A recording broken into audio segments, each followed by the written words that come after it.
Hi guys, welcome back to my channel. Today I'm back with a new review of a book that was gifted to me, and it's a really interesting book, and I'm going to dive in my thoughts a lot. I'm going to be very thoughtful and reflective in this review, and I hope you guys can handle me. It's a bit different from the reviews that I usually do. Usually I'm just for the vibe. Here I'm very deep with my emotions and my thoughts, and I'm going to explain why very soon. So yeah, I hope you all like this review, and let me know if any one of you have read this book, because I was not aware of this book before someone gifted to me. I didn't know if that it exists. I know George Orwell for Animal Farm and 1984, which I haven't read neither of them, but I really want to. And I'm really interested to know if anyone had read Keep the Aspidistra Flying. Aspidistra, right? Yeah, aspidistra. Why such a weird name for a flower, for a plant? Why? Anyway, so let me know if you read it. Let me know what your thoughts. I really want to keep on this conversation that I'm going to have with you, because I think it's a really important topic and very interesting. And that's it. Let's go for the review. So this book tells the story of Gordon, who works in a bookstore in England and lives a very precarious life. He barely has money for the most basic things like clothes and food. And right in the start, we see that he has an obsession and a very strong style of thinking in relation to money. So Keep the Aspidistra Flying is not a book of plot twists. Nothing very important happens here beyond the daily life of this character. It's described as a critic of the English society of that time. And I understood the critic, but I ended up creating my own, which turned it into a critic of the world in general, and I'll explain everything why right now. But first, let's talk about Gordon. He is a character who was purposely created to irritate. He's very, very unbearable. Seriously, he's very unbearable. And I kept repeating this throughout the reading. In the first pages, I sympathized. Okay, I got involved with the whole situation he was going through. But as you get to know the character, you realize that despite the circumstances, he's an unknowing and extremely pessimistic person. And before you think that this hindered the reading anyway, or that I gave a low rate because of that, I would say it didn't. I like characters that bothers you, that touch a nerve, and I know that we read to escape reality, but the reality is that there are people who are simply annoying in real life. And that's fine. And for me, that's fine that we have people like that in books. I went with several stages reading this book. The first, as I mentioned, was empathy and realizing that he's a person living in a precarious situation, another victim of the unfair economic system we live in, and that this is reflected in his personality and way of thinking. That's completely fine. Right at the beginning, he makes a comment that really got me, and it took me back to last year when I was in a phase of my life where I literally didn't know what I was doing. The moment when you stop and reflect on everything that's happening to you, everything you've been doing, and you're like, man, what am I doing with my life? Is this really what I want for myself? Am I on the right path? And if I am, why does it feel like I'm walking in circles? You know the type of thought? I think you know it. 2023 was a year of much reflection for me, a year when I didn't recognize myself anymore, didn't know if I liked the same things I used to like, didn't know if the friendships I had still made sense, didn't know if I was being a good friend for my friends. Anyway, lots of reflections. But the central point of my identity crisis was precisely my career and consequently money. Because at the moment I realized that I was 26 years old and I still couldn't make a living from what I love, which is attending my patients. For those who don't know, I'm a nutritionist and I work with weight loss and behavior nutrition. And attending my patients, it's my passion basically. But I still can't live from my consultations, and last year it seemed to hit me hard, like a slap on my face, you know. Like, years have passed and you're still in a job that doesn't completely satisfy you just because you need money, while you can't live from what you really like. Which reminds me of Tell me something awful, like you were a poet trapped inside a body of a finance guy. In case you didn't recognize, the song is I Hate It Here from Taylor Swift. Taylor always writing about my life and that's why I love her. Anyway, in short, we want to make money from what we love, but we need money to get there.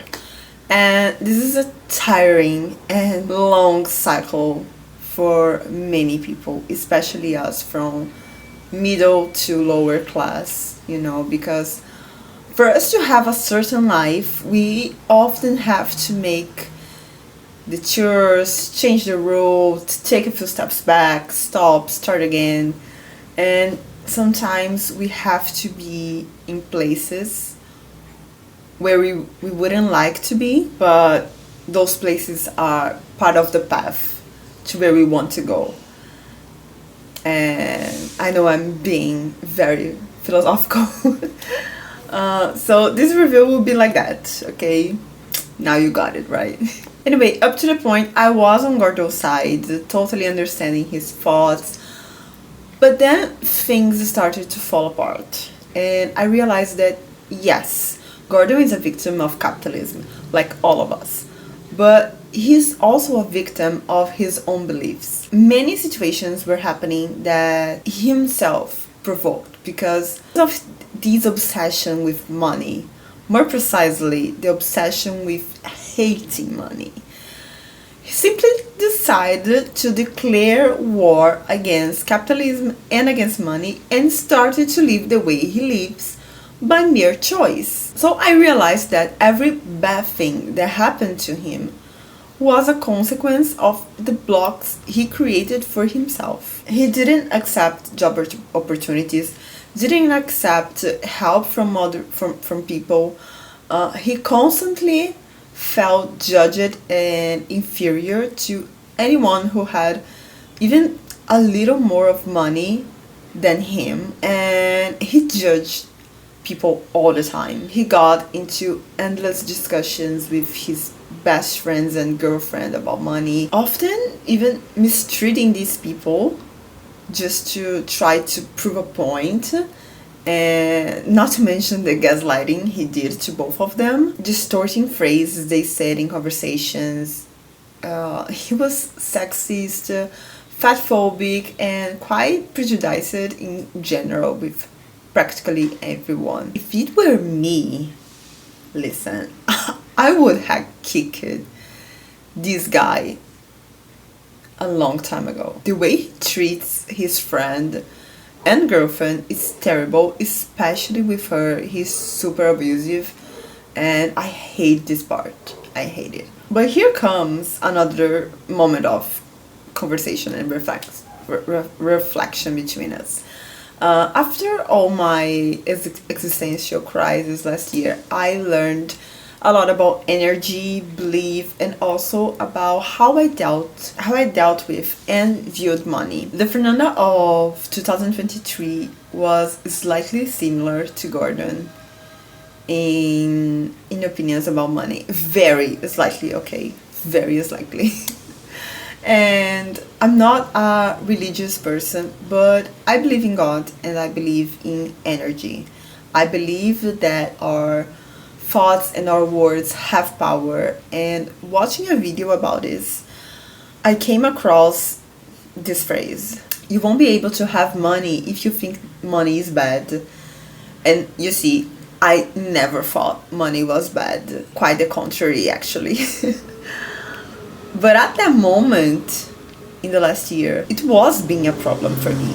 And it was at this moment that I started to turn the key to other beliefs I had about money and had never realized. And as I believe that we attract what we emanate, it made total sense for me that I would never be able to reach a certain level if every time I thought about it, I thought with a feeling of bitterness and scarcity. Basically, what Gordon does this entire book. So at a certain part of the book, closer to the end, he managed to earn some extra money by selling one of his poems to a magazine. I think I forgot to mention that he's a poet in his spare time. Anyway, and I was super excited, thinking that now things would get better. His life would take a better turn. But guys, things only got worse. He does a bunch of stupid things and then repeats something that many people do. I already saw many people doing this, which is also a belief, which is blaming money for the consequence of the wrong attitudes they took. And my dear, listen to me. If you mess it up, it's your fault and not money's. Fine, let's continue. And it's funny because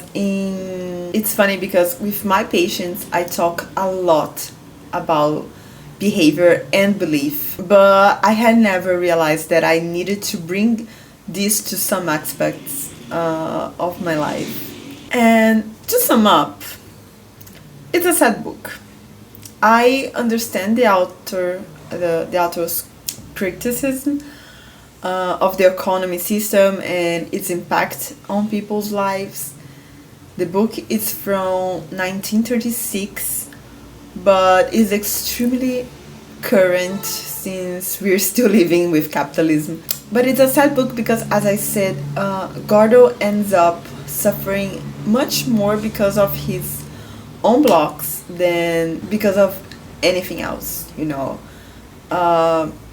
It was sad for me because I saw this person with so much potential. He passed the entire book building a poem, and the poem was good, and he was being accepted for this magazine, and they even asked for more material from him, and he has so much potential, and he was wasting this potential by preferring to fight against something that was impossible to fight and to purposely make his life difficult and miserable, and that is sad for me.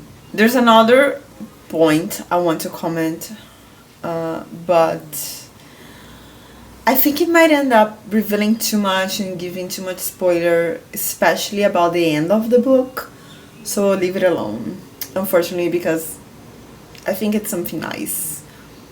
I mean, it adds more to the character and to the situation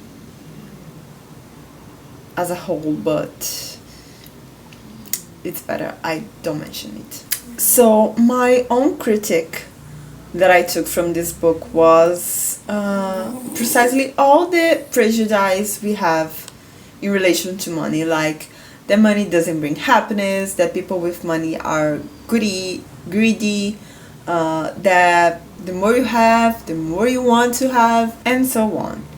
And I believe that we only have these beliefs because first, we live in a world made of social inequality, where those who have power need people who are inferior to them to make the world machine turn. As a consequence of this, we have a large portion of society tired, bitter, without growth perspective that generates these thoughts within themselves. These thoughts are spread until it becomes a great common sense and we can get out of this cycle. Anyway, I gave 3.5 stars to this book. It was a very interesting read. Of course, I am fully aware that it's very easy for me to talk and to perceive these beliefs and attitudes that I commented with you because although I'm not rich, I'm still in a much more privileged place than people who live in poverty and extreme poverty.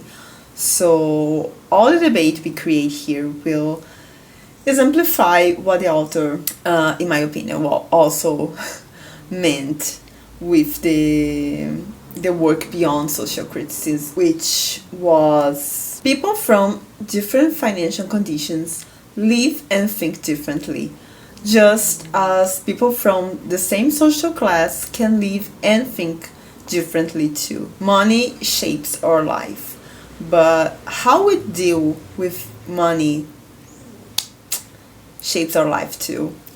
So think about it. I hope you enjoyed all this reflection. I really want to know your opinion in the comments. Let's talk more about it. And I'll see you in the next video. Bye bye.